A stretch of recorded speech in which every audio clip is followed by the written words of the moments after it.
प्रधानमंत्री ने लिखा कि शानदार शताब्दी का ईश्वर चरणों में विराम। माँ में मैंने हमेशा उस त्रिमूर्ति की अनुभूति की है जिसमें एक तपस्वी की यात्रा, निष्काम कर्मयोगी का प्रतीक और मूल्यों के प्रति प्रतिबद्ध जीवन समाहित रहा है। तो कुछ ही देर पहले, करीब आधे घंटे से भी कम का समय हुआ है, 22-24 मिनट हुए हैं, जब प्रधानमंत्री की ओर से ट्वीट किया गया और प्रधानमंत्री ने इस ट्वीट में लिखा कि शानदार शताब्दी का ईश्वर चरणों में विराम। माँ में मैंने हमेशा उस त्रिमूर्ति की अनुभूति की है जिसमें एक तपस्वी की यात्रा, निष्काम कर्मयोगी का प्रतीक और मूल्यों के प्रति प्रतिबद्ध जीवन समाहित रहा है। और उसके बाद उन्होंने लिखा कि मैं जब उनसे 100वें जन्मदिन पर मिला तो उन्होंने एक बात कही थी जो हमेशा याद रहती है कि ये गुजराती में उन्होंने लिखा है। उन्होंने लिखा कि माँ ने एक बात कही थी और यानी काम करो बुद्धि से और जीवन जियो शुद्धि से। ये गुजराती में प्रधानमंत्री ने लिखा है, जिसका अर्थ है यानी काम करो बुद्धि से और जीवन जियो शुद्धि से। तो इस वक्त की बड़ी खबर है, प्रधानमंत्री की मां हीराबेन का निधन हो गया है। और अरुण शर्मा हमारे साथ जुड़े हुए हैं, हमारे संवाददाता। अरुण, क्या कुछ खबर है अभी आपके पास? 3:30 बजे जो प्राइम मिनिस्टर नरेंद्र मोदी की मदर हैं हीराबा मोदी, उनका देहांत हो गया UN मेहता हॉस्पिटल के अंदर। हम इस बात को जानते हैं कि उनका ट्रीटमेंट चल रहा था। अभी 2 दिन पहले की ही बात है कि उनको एडमिट कराया गया था हॉस्पिटल के अंदर। उन्होंने डिस्कम्फर्ट की शिकायत करी थी, इसके बाद में उन्हें एडमिट कराया गया था UN मेहता हॉस्पिटल के अंदर। प्राइम मिनिस्टर नरेंद्र मोदी खुद उनसे मिलने भी पहुंचे थे। लगातार हॉस्पिटल की तरफ से जो हेल्थ बुलेटिन जारी किया जा रहा था तो वो ये था कि रिकवरी हो रही है। लेकिन जैसा पहले भी हमने आपको बताया था कि विंटर का जो ये सीजन होता है, पीक सीजन होता है, कई बार वाइटल पैरामीटर्स बहुत फ्लक्चुएट होते हैं। और चूंकि उनकी एज 100 ईयर्स थी, यानी शतायु थी, तो ऐसे में काफी जो एजेड हो जाती हैं, तो ऐसे में रिकवरी भी बहुत मुश्किल हो जाती है कई बार। तो आज सुबह 3:30 बजे दुखद खबर आई है, जब जो हीराबा है, जो प्राइम मिनिस्टर मोदी की जो मदर है, उनका देहांत हो गया है। और आज सुबह ही प्राइम मिनिस्टर मोदी ने ट्वीट के माध्यम से इसकी जानकारी दी कि एक शानदार शताब्दी का ईश्वर चरणों में विराम हुआ है। और जाहिर सी बात है कि उन्होंने जो ये भी कहा कि उन्होंने अपनी माँ से काफी इंस्पिरेशन ली है। और कई बात को उन्होंने कई प्लेटफॉर्म्स पर इसका जिक्र भी किया है प्राइम मिनिस्टर मोदी ने, कि कैसे उनकी मदर का एक बहुत इंपॉर्टेंट रोल रहा है उनकी पर्सनैलिटी बिल्डिंग के अंदर। वो जिस तरह के व्यक्तित्व हैं, आज वो जैसे नेशन बिल्डिंग की बात कर रहे हैं, नेशनल इनिशिएटिव जितने भी ले रहे हैं, तो उनकी माँ का एक बहुत इंपॉर्टेंट रोल रहा है। आपको याद होगा कि आज से 7 साल पहले, ठीक 7 साल पहले, जब प्राइम मिनिस्टर मोदी फेसबुक के हेडक्वार्टर में गए थे, वहां पर जो एक कॉन्क्लेव के अंदर वो पार्टिसिपेट करने गए थे, तो वहां भी उन्होंने अपनी मदर का जिक्र किया था। काफी भावुक भी हुए थे कि कैसे उनकी माँ गरीबी के बावजूद भी ये चीज को इंश्योर करती है कि नरेंद्र मोदी उनको एक अच्छा शिक्षण मिल सके, वो एक बेहतर इंसान बन सके, और जाहिर सी बात है कि कैसे वो एक अपना कंट्रीब्यूशन दे सके समाज के लिए। इसी साल जब हीराबा अपने 99 ईयर्स पूरे करके 100 ईयर्स उन्होंने एक तरह से शतायु वो हो गई थी, तब प्राइम मिनिस्टर मोदी ने भी एक बहुत ही इमोशनल ब्लॉग लिखा था अपनी मदर के लिए, और जिसपे बहुत ही इलैबोरेटिव ब्लॉग उन्होंने साफ तौर पर कई सारे हाइलाइट्स उन्होंने किए थे, जिसमें उन्होंने कहा था कि कैसे दूसरों की खुशी के अंदर हम खुद अपनी खुशी पा सके, इस बात पर फोकस होना चाहिए जीवन के अंदर, और कैसे हमें सोसाइटी बिल्डिंग करनी चाहिए। उन्होंने ये भी लिखा था कि उनकी मदर डिस्पाइट वो 100 ईयर्स की तरफ हैं, लेकिन बावजूद उसके वो काफी एक्टिव हैं। वो अपने आसपास में जो सोसाइटी या फिर जो न्यूज चल रही है उसको काफी बारीकी से समझती हैं, सुनती हैं, और वो इस बात को इंश्योर करती हैं कि कैसे जो देश में जो तमाम जो सोशल इनिशिएटिव चलाए जा रहे हैं। हमें ये भी याद है कि जब प्राइम मिनिस्टर मोदी ने जो डिजास्टर्स के लिए जो फंड बनाए थे उसमें कंट्रीब्यूशन की बात की थी, तो प्राइम मिनिस्टर मोदी की मदर ने भी बिल्कुल। अरुण अभी आपसे बातचीत करते रहेंगे। फिलहाल आपसे हम जानना चाहेंगे, क्योंकि आज प्रधानमंत्री के काफ़ी महत्वपूर्ण कार्यक्रम बंगाल में होने हैं, तो इस सब के बीच प्रधानमंत्री के लिए ये काफ़ी दुखद घड़ी है। प्रधानमंत्री अहमदाबाद जा रहे हैं, क्या कुछ खबर है आपके पास? देखिए, हमारे सूत्र हमें बता रहे हैं कि प्राइम मिनिस्टर मोदी इस समय पर अहमदाबाद के लिए निकल रहे हैं। दूसरी बात ये, इस बात को भी हम जानते हैं कि आज ही प्राइम मिनिस्टर नरेंद्र मोदी के कई सारे इवेंट शेड्यूल थे कोलकाता के अंदर, जिसमें कि flagging of Vande Bharat train शामिल था और लगभग 7,800 करोड़ की जो विकास परियोजनाओं का जो शिलान्यास या फिर जो डेडिकेशन करना था, लोकार्पण करना था, वो इसके अंदर शामिल था। इसके अंदर नेशनल गंगा काउंसिल की जो मीटिंग थी, ये भी आज शेड्यूल थी। लेकिन जो हमारे सूत्र हमें बता रहे हैं कि इस समय पर प्रधानमंत्री नरेंद्र मोदी अहमदाबाद के लिए रवाना हो रहे हैं, क्योंकि उनको जैसी सूचना मिली इस बात की सुबह उन्होंने ट्वीट करके जानकारी दी है और अब वो अहमदाबाद के लिए रवाना हो रहे हैं। हमारे सूत्र हमें ये भी कंफर्म कर रहे हैं कि प्राइम मिनिस्टर साइड जो ये कोलकाता के जो इवेंट्स हैं, इसमें थ्रू वीसी, यानी कि हो सकता है कि वीडियो कॉन्फ्रेंसिंग के माध्यम से प्रधानमंत्री इन इवेंट्स में जुड़े।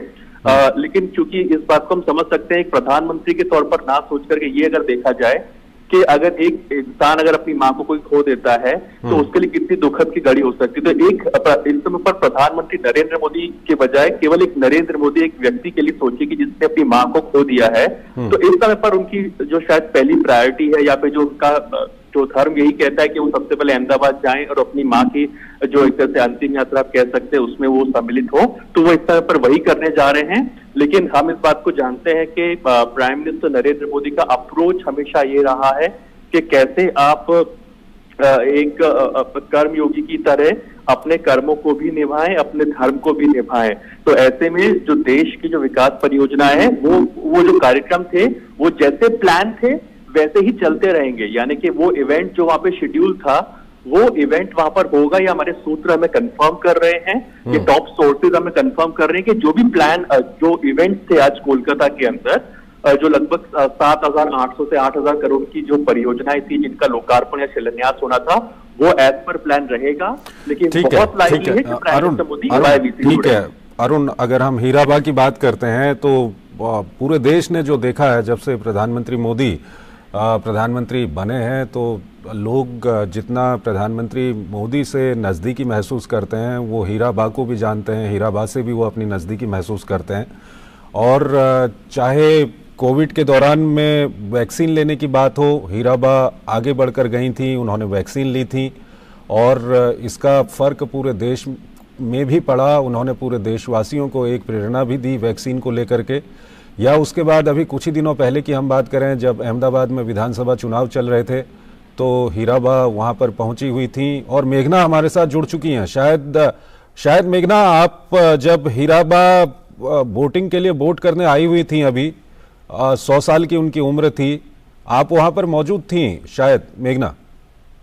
जी चंद्रशेखर, देखिए जिस तरीके से हम जानते हैं कि हीराबा से प्रधानमंत्री नरेंद्र मोदी का कितना गहरा रिश्ता है और ये किसी से छुपा हुआ नहीं है, कितना ज्यादा माँ से मिलने जाते थे, हर संभव कोशिश करते थे कि जब भी अहमदाबाद जाएं। हीराबा गांधीनगर के राजस्थान में रहती थी, जहां प्रधानमंत्री नरेंद्र मोदी अक्सर समय निकालकर माँ के साथ कुछ समय बिताने के लिए जाया करते थे।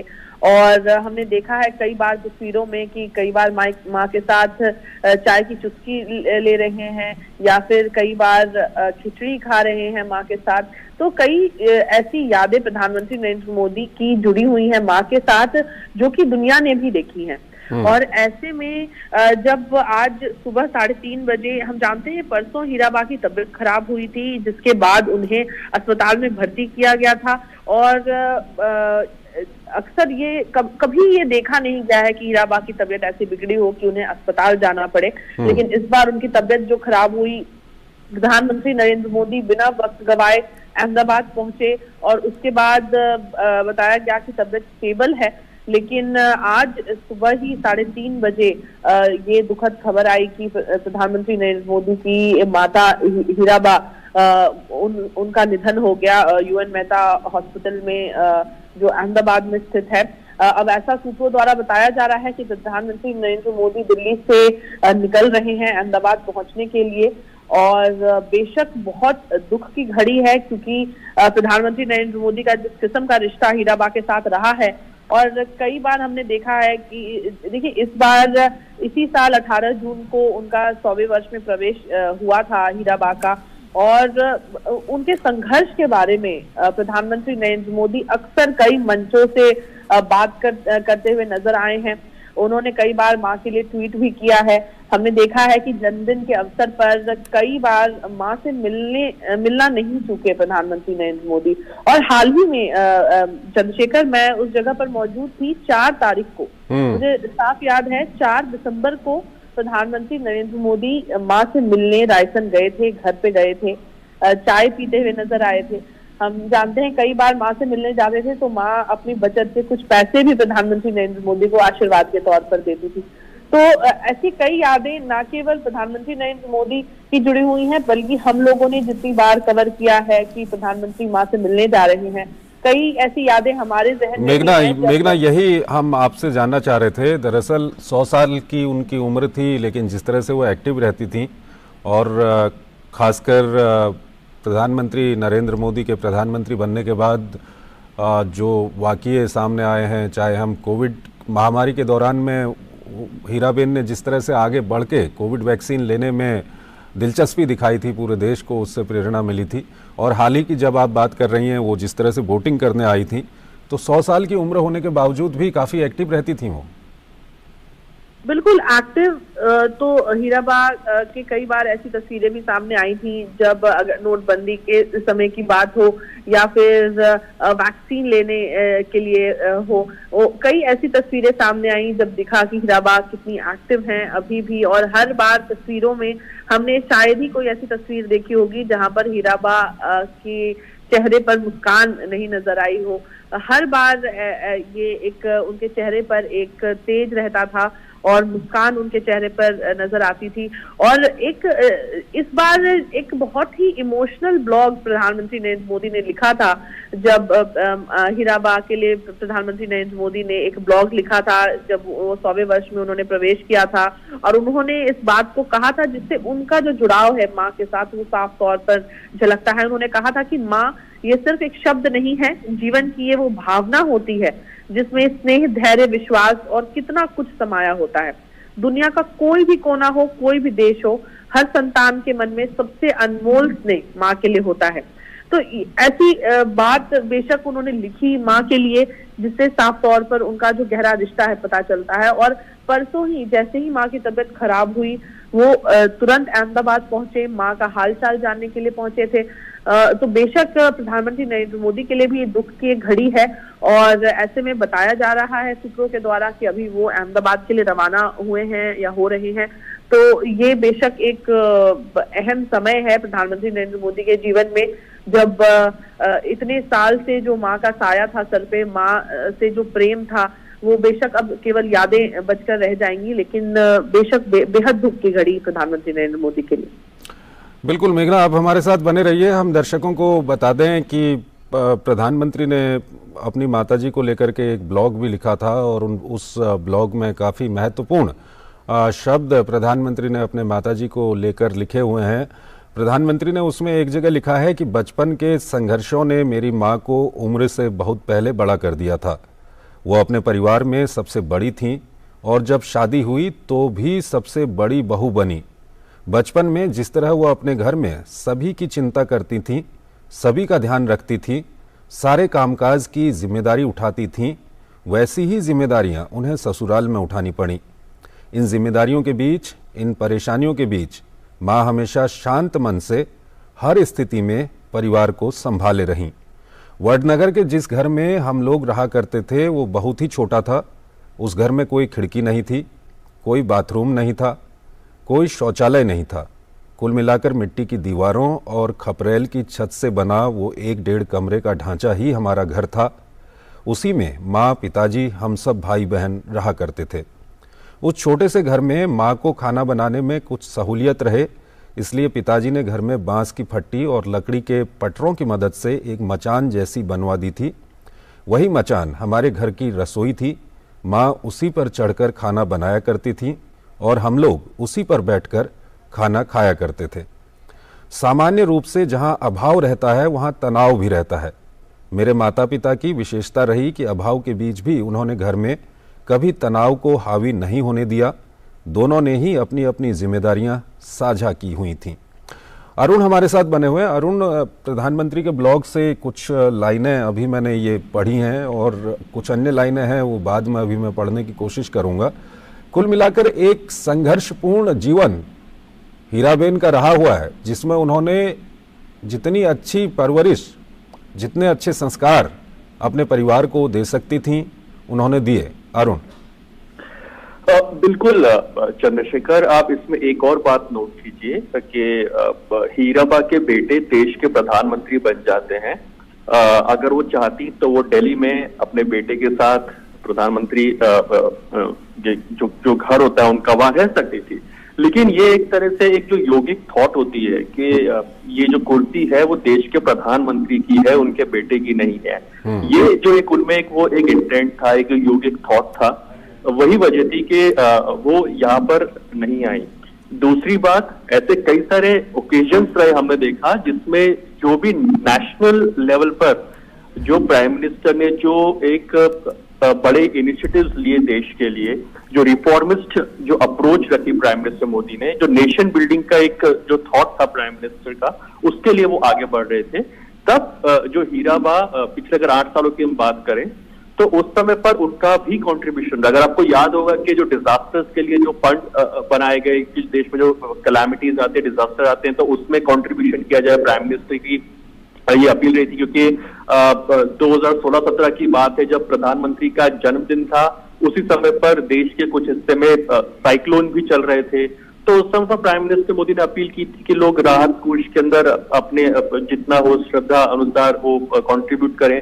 तो ऐसे में प्राइम मिनिस्टर नरेंद्र मोदी की मदर, जिन्होंने अपनी जो पूरी जो सेविंग, उनकी जो पर्सनल सेविंग थी, वो उसको कंट्रीब्यूट करती हैं। इलेक्शन जो कि डेमोक्रेसी का एक तरह से कह सकते एक पर्व होता है, उसमें लगातार उनका पार्टिसिपेशन देखने को मिला।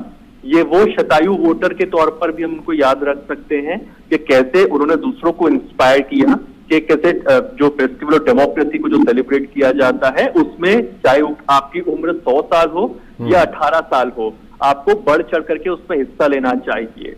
और प्राइम मिनिस्टर मोदी ने, अगर आपको याद होगा, फेसबुक के जब वो हेडक्वार्टर में गए थे कॉन्क्लेव में शामिल होने के लिए, उन्होंने बहुत ही इमोशनली इस बात को बताया था। ये 7 साल पुरानी बात मैं आपको बता रहा हूं, जब प्राइम मिनिस्टर मोदी यूएस गए थे, फेसबुक के हेडक्वार्टर्स में उनको इन्वाइट किया गया था, तो वो बड़ी इमोशनली उन्होंने बताया कि कैसे गरीबी देखी है उन्होंने, एक चाय वाला कैसे प्रधानमंत्री तक का सफर तय कर पाता है, तो कैसे एक छोटा व्यक्ति भी देश का बड़ा सोच सकता है, उसके कैरेक्टर बिल्डिंग कितना इंपॉर्टेंट होता है, एक माँ का रोल क्या रहता है, जिसको कहते हैं कि leading an extremely simple lifestyle, ये कहीं ना कहीं उनकी मदर ने उनको सिखाया था। एक बहुत ही सात्विक जीवन उनकी मदर ने जिया, चाहे खान पान की आप बात करें, चाहे हेल्थ रीजन से बात करें, या फिर जो लिविंग लाइफस्टाइल की बात करते हैं, तो एक बहुत ही सात्विक जीवन उन्होंने जिया। यही वजह है कि सात्विक लाइफस्टाइल उनकी थॉट में, उनकी जो अप्रोच है उसमें भी दिखा। तो यही उन्होंने प्राइम मिनिस्टर मोदी ने भी अपने ब्लॉग में 2022 बिल्कुल। अरुण, जब ये 100 साल पूरे हुए थे प्रधानमंत्री की माताजी को, उस वक्त पर प्रधानमंत्री ने ये ब्लॉग लिखा था। और प्रधानमंत्री की माताजी को अगर परिभाषित करना हो तो इस ब्लॉग में, ये ब्लॉग अभी मुझे मिला है और इस ब्लॉग में जो शब्द हैं वो काफ़ी महत्वपूर्ण हैं और उसी को मैं थोड़ा सा आगे पढ़ना चाहूँगा। अरुण, आप बने रहिएगा हमारे साथ। प्रधानमंत्री लिखते हैं कि माँ भी समय की उतनी ही पाबंद थीं, उन्हें भी सुबह 4 बजे उठने की आदत थी। सुबह सुबह ही वो बहुत सारे काम निपटा लिया करती थीं। गेहूँ पीसना हो, बाजरा पीसना हो, चावल या दाल बीनना हो, सारे काम वो खुद करती थीं। काम करते हुए माँ अपने कुछ पसंदीदा भजन या प्रभातियाँ गुनगुनाती रहती थीं। नरसी मेहता जी का एक प्रसिद्ध भजन है, जल कमल छांडी जाने बाना स्वामी आमारो जागशे, वो उन्हें बहुत पसंद करती हैं। एक लोरी भी है, शिवाजी नु हाल रडू, माँ ये भी बहुत गुनगुनाती थीं। माँ कभी अपेक्षा नहीं करती थीं हम भाई बहन अपनी पढ़ाई छोड़कर उनकी मदद करें। वो कभी मदद के लिए उनका हाथ बटाने के लिए नहीं कहती थीं। माँ को लगातार काम करते देखकर हम भाई बहनों को खुद ही लगता था कि काम में उनका हाथ बटाएं। मुझे तालाब में नहाने का, तालाब में तैरने का बड़ा शौक था, इसलिए मैं भी घर के कपड़े लेकर उन्हें तालाब में धोने के लिए निकल जाता था। कपड़े भी धुल जाते थे और मेरा खेल भी हो जाता था। घर चलाने के लिए 2-4 पैसे ज़्यादा मिल जाएं, इसके लिए माँ दूसरों के घर के बर्तन भी मांजा करती थी। समय निकालकर चरखा भी चलाया करती थीं, क्योंकि उससे भी कुछ पैसे जुट जाते थे। कपास के छिलके से रुई निकालने का काम, रुई से धागे बनाने का काम, ये सब कुछ माँ खुद ही करती थीं। उन्हें डर रहता था कि कपास के छिलकों के कांटे हमें चुभ न जाएं। अपने काम के लिए किसी दूसरे पर निर्भर रहना, अपना काम किसी दूसरे से करवाना उन्हें कभी पसंद नहीं आया। मुझे याद है वडनगर वाले मिट्टी के घर में बारिश के मौसम से कितनी दिक्कतें होती थीं, लेकिन माँ की कोशिश रहती थी कि परेशानी कम से कम हो। इसलिए जून के महीने में कड़ी धूप में माँ घर की छत की खपरेल को ठीक करने के लिए ऊपर चढ़ जाया करती थीं। वो अपनी तरफ से तो कोशिश करती ही थीं, लेकिन हमारा घर इतना पुराना हो गया था कि उसकी छत तेज बारिश सह नहीं पाती थी। तो काफ़ी महत्वपूर्ण लाइनें इस ब्लॉग में दरअसल लिखी हुई हैं और अभी भी कुछ लाइनें हैं जो बाद में लगातार मैं दर्शकों को बताते रहूँगा। फिलहाल ये आप देखिए, यहाँ पर लगातार अब शोक संदेश आने शुरू हो गए हैं। रक्षा मंत्री राजनाथ सिंह ने ये ट्वीट किया है। उन्होंने लिखा है कि प्रधानमंत्री श्री नरेंद्र मोदी जी की माताश्री हीराबा के निधन से मुझे गहरी वेदना हुई है। एक माँ का निधन किसी भी व्यक्ति के जीवन में ऐसी शून्यता लाता है जिसकी भरपाई असंभव है। दुख की इस घड़ी में प्रधानमंत्री जी और उनके पूरे परिवार के प्रति मैं अपनी संवेदना व्यक्त करता हूं। ओम शांति। तो रक्षा मंत्री राजनाथ सिंह ने ये शोक संदेश लिखा है ट्विटर के जरिए। और एक बार फिर हम अपने दर्शकों को बता दें, जो दर्शक इस वक्त टेलीविज़न के जरिए हमसे जुड़े हैं, अहमदाबाद के एक अस्पताल में तड़के 3:30 बजे प्रधानमंत्री की माताजी हीराबेन ने अंतिम सांस ली। उनको अस्पताल में भर्ती करवाया हुआ था और पिछले 2-3 दिन से वो अस्पताल में थीं। और जैसा कि हमने आपको बताया था कि प्रधानमंत्री खुद भी 2 दिन पहले अहमदाबाद गए थे। उन्होंने अपनी मां का हालचाल वहां पर जाना था और उसके बाद प्रधानमंत्री दिल्ली आ गए थे। आज प्रधानमंत्री को बंगाल जाना था, काफ़ी महत्वपूर्ण बंगाल में प्रधानमंत्री के कार्यक्रम थे, लेकिन सवेरे 3:30 बजे ये खबर आई और करीब 6 बजे के करीब प्रधानमंत्री की ओर से ट्वीट किया गया। और प्रधानमंत्री ने जो ट्वीट किया उसमें प्रधानमंत्री ने लिखा कि शानदार शताब्दी का ईश्वर चरणों में विराम। माँ में मैंने हमेशा उस त्रिमूर्ति की अनुभूति की है जिसमें एक तपस्वी की यात्रा, निष्काम कर्मयोगी का प्रतीक और मूल्यों के प्रति प्रतिबद्ध जीवन समाहित रहा है। और हमारे 2 संवाददाता मेघना और अरुण हमारे साथ बने हुए हैं और मेघना इस वक्त नहीं है, कुछ देर में हम मेघना से बातचीत करने की कोशिश करेंगे। अरुण हमारे साथ बने हुए हैं और इन दोनों संवाददाताओं ने जब भी ये गुजरात में कवरेज के लिए गए हुए हैं, इन्होंने हीराबेन की ज़िंदगी, उनकी दिनचर्याओं को काफ़ी नज़दीक से देखा है। अहमदाबाद अरुण इस वक्त हमारे साथ जुड़े हुए हैं।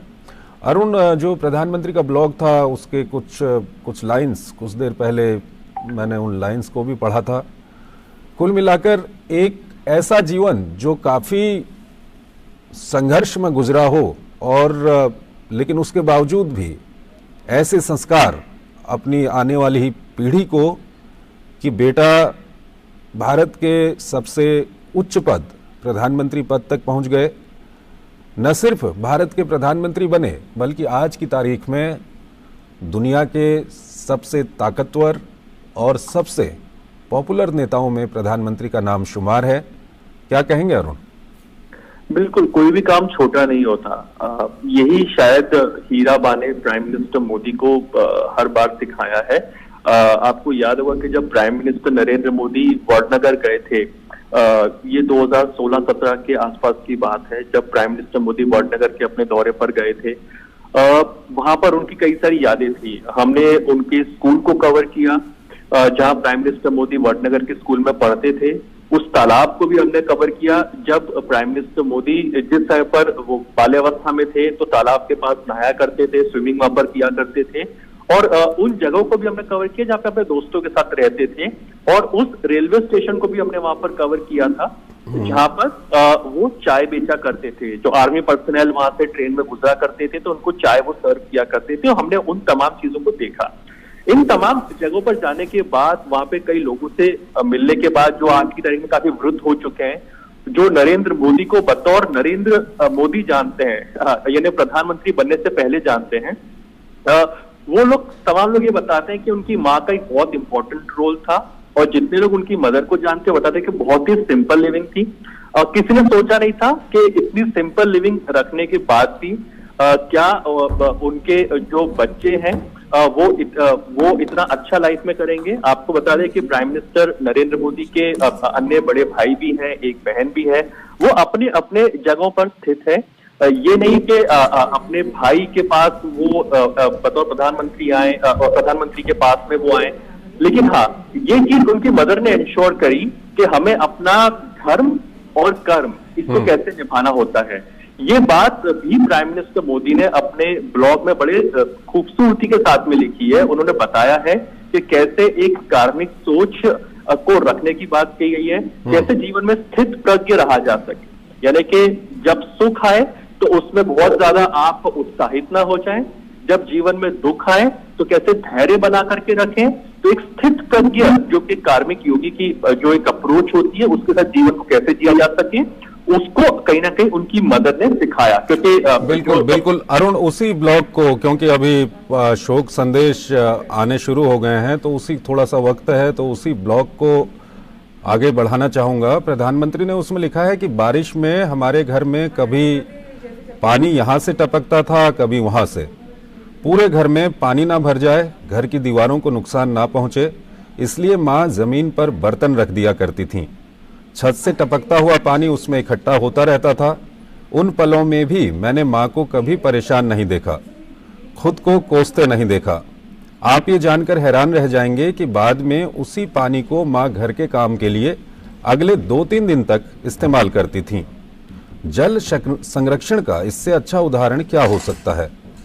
माँ को घर सजाने का, घर को सुंदर बनाने का भी बहुत शौक था। घर सुंदर दिखे, साफ दिखे, इसके लिए वो दिन भर लगी रहती थीं। वो घर के भीतर की जमीन को गोबर से लीपती थीं। आप लोगों को पता होगा कि जब उपले या गोबर के कंडे में आग लगाओ तो कई बार शुरू में बहुत धुआं होता है। माँ तो बिना खिड़की वाले उस घर में उपले पर ही खाना बनाती थीं। धुआं निकल नहीं पाता था, इसलिए घर के भीतर की दीवारें बहुत जल्दी काली हो जाया करती थीं। हर कुछ हफ्तों में माँ उन दीवारों की भी पुताई कर दिया करती थीं। इससे घर में एक नयापन सा आ जाता था। माँ मिट्टी की बहुत सुंदर कटोरियां बनाकर भी उन्हें सजाया करती थीं। पुरानी चीजों को रिसाइकिल करने की हम भारतीयों में जो आदत है, माँ उसकी भी चैंपियन रही हैं।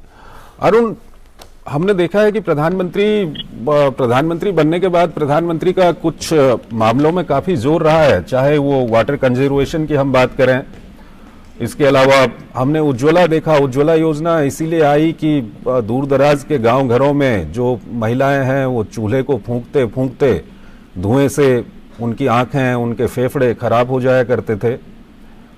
और जो अंत्योदय या समाज के सबसे गरीब तबके को एक अच्छा जीवन देने की बात प्रधानमंत्री के विजन में आई है, विभिन्न योजनाओं की हम बात करें तो कहीं न कहीं अपने बचपन में ही प्रधानमंत्री को इसकी एक प्रेरणा मिली है। क्योंकि प्रधानमंत्री जो अपने ब्लॉग में लिखते हैं और जिस तरह से वो हीराबा के बारे में लिखते हैं कि किस तरह से वो जल संरक्षण की उनको आदत थी और उन्होंने गोबर के कंडे में आग लगाओ तो कई बार शुरू में बहुत धुआं होता है, ये सब प्रधानमंत्री ने जो बचपन में देखा और वो कहीं न कहीं पूरे देश के लिए उनके दृष्टिकोण में झलकता भी है। इसके पीछे हम ये कह सकते हैं कि प्रधानमंत्री की माताजी की बहुत बड़ी प्रेरणा है। अरुण, चंद्रशेखर, जब prime minister Modi prime minister in power आए थे 2014 के अंदर, तो उन्होंने सबसे पहले इस बात को कहा था कि वो जितनी भी नीतियां बनाएंगे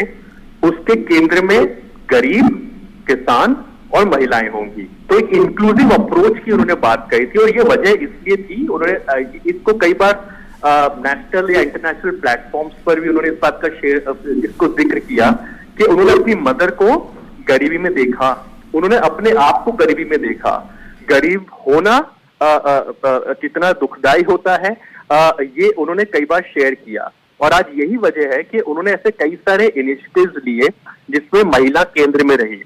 आज हम उज्ज्वला योजना की बात करते हैं, जहां पर गैस कनेक्शन सरकार ने उपलब्ध कराए और इस बात को इंश्योर किया कि उज्ज्वला के माध्यम से कैसे लोग के घर में लोग महिलाएं चूल्हा ना जलाएं, क्योंकि चूल्हे की वजह से उनको कई सारे रेस्पिरेटरी डिसीजेस हुआ करती थी। तो वो प्राइम मिनिस्टर ने इंश्योर किया कि कैसे हर किसी को गैस कनेक्शन मिल सके, महिलाओं को धुएं से छुटकारा मिल सके। दूसरा, शौचालय की बात। हम इस बात को जानते हैं कि पहले के समय में महिलाओं को या हर किसी को प्राइमरीली शौच करने के लिए घर में सुविधाएं उपलब्ध नहीं होती थी, दूसरी जगह खेतों में जाना पड़ता था। लेकिन इसी चीज को प्राइम मिनिस्टर ने इंश्योर किया कि ये ऐसा क्यों है, हमारे जो देश के लोग हैं वो खुले में शौच क्यों करें।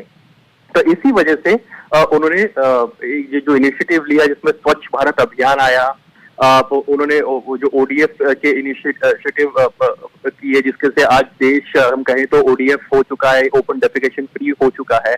तो ये तमाम इनिशिएटिव्स जो प्राइम मिनिस्टर मोदी ने लिए, ये इस बात को इंश्योर करते हैं कि उन्होंने बचपन में जिस गरीबी को देखा और गरीबी से लड़ते अपनी माँ को देखा, और गरीबी से लड़ने के बावजूद भी मुस्कुराते हुए स्थित प्रज्ञ होकर के किस तरह से इस बात को इंश्योर किया जा सके एक बेहतर जीवन जिया जाए, और उन चीजों को प्राइम मिनिस्टर मोदी ने अपनी पॉलिसी मेकिंग में भी देखा। तो चाहे उज्ज्वला की बात कर लीजिए, चाहे आप स्वच्छ भारत अभियान की बात कर लीजिए, चाहे उजाला इनिशिएटिव की बात कर लीजिए, ऐसे कई सारे इनिशिएटिव लिए हैं प्राइम मिनिस्टर मोदी ने, जिसके केंद्र में आप बहुत ही प्रोमिनेंटली पाएंगे कि महिलाएं हैं। इसमें प्रधानमंत्री आवास योजना जैसे इनिशिएटिव्स भी आते हैं, और इसका जिक्र प्राइम मिनिस्टर मोदी ने कई सारे इंटरनेशनल प्लेटफॉर्म पर, नेशनल प्लेटफॉर्म पर किया हुआ है कि उनकी मदर एक बहुत बड़ी इंस्पिरेशन रही है उनके लिए।